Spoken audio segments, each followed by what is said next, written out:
इसके सीज करने के पीछे कारण क्या है कि ये सारा फॉरेन ओरिजिन सिगरेट्स है जो इंडियन जो हम लोग का टोबैको एक्ट है या इंडियन के दूसरे रेगुलेशन है उसको फॉलो नहीं करता। लाइक कि आप लोगों ने देखा होगा जो सिगरेट होती है उसमें एक पिक्टोरियल वार्निंग होती है, बड़ा सा कैंसीरियस एक पेशेंट का पिक्चर होता है। तो इनमें कोई पिक्चर नहीं होता, इनमें टोबैको का कंटेंट कितना है, निकोटीन का कंटेंट कितना है, इंडियन एजेंसी ने उसको एग्जामिन नहीं किया होता।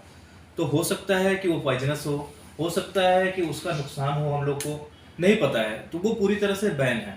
तो जब भी ऐसे कोई न्यूज़ मिलती है हम लोग अपनी तरफ से ट्राई करते हैं उसको पकड़े और वो सारा डिस्ट्रक्शन में जाता है। देखिए इसका तो अभी चूंकि गुवाहाटी बॉर्डर टाउन नहीं है, गुवाहाटी तो ट्रांजिट टाउन है जहाँ बॉर्डर से आता है, लेकिन हम लोग का बॉर्डर जो शेयर है वो आपको बांग्लादेश, म्यांमार और भूटान से है।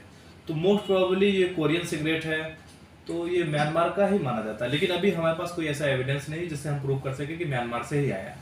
नहीं, बिल्कुल इसमें अरेस्ट नहीं किया है, क्योंकि जो तीनों सीजर्स हैं ये हम लोगों ने अलग अलग कुरियर सेंटर से सीज किए हैं।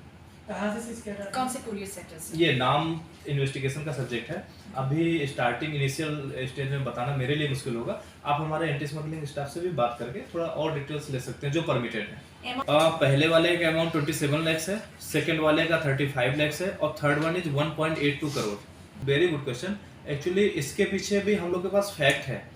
जैसे आप लोग पता होगा आप लोग को रोशनी कि कोरियर में जो एड्रेस है, डिस्पैच एड्रेस है, आप लोग सरप्राइज होंगे कि इंडिया के वेरियस पार्ट का है, किसी एक पर्टिकुलर पार्ट का नहीं है।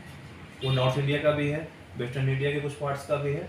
तो अलग अलग जगहों में गुवाहाटी से भेजा जा रहा है, या किसी गुवाहाटी के पहले से भी, सिलचर से भी बुक होके, चूंकि गुवाहाटी द ट्रांजिट तो गुवाहाटी से होके ही जाएगा। इसके सीज करने के पीछे कारण क्या है कि ये सारा फॉरेन ओरिजिन सिगरेट्स है जो इंडियन जो हम लोग का टोबैको एक्ट है या इंडियन के दूसरे रेगुलेशन है उसको फॉलो नहीं करता। लाइक कि आप लोगों ने देखा होगा जो सिगरेट होती है उसमें एक पिक्टोरियल वार्निंग होती है, बड़ा सा कैंसीरियस एक पेशेंट का पिक्चर होता है।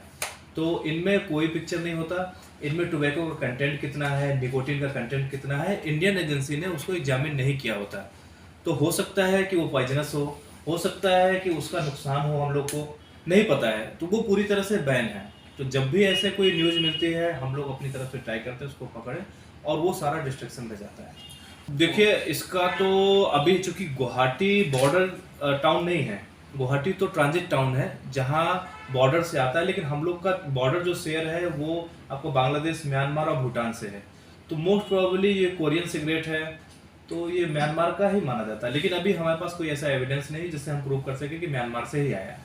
नहीं, बिल्कुल इसमें अरेस्ट नहीं किया है, क्योंकि जो तीनों सीजर्स हैं ये हम लोगों ने अलग अलग कुरियर सेंटर से सीज किए हैं।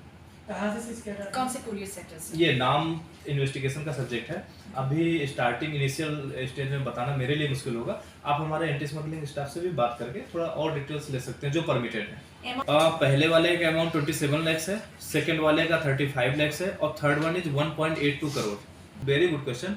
एक्चुअली इसके पीछे भी हम लोग के पास फैक्ट है। जैसे आप लोग पता होगा आप लोग को रोशनी कि कोरियर में जो एड्रेस है, डिस्पैच एड्रेस है, आप लोग सरप्राइज होंगे कि इंडिया के वेरियस पार्ट का है, किसी एक पर्टिकुलर पार्ट का नहीं है। वो नॉर्थ इंडिया का भी है, वेस्टर्न इंडिया के कुछ पार्ट्स का भी है।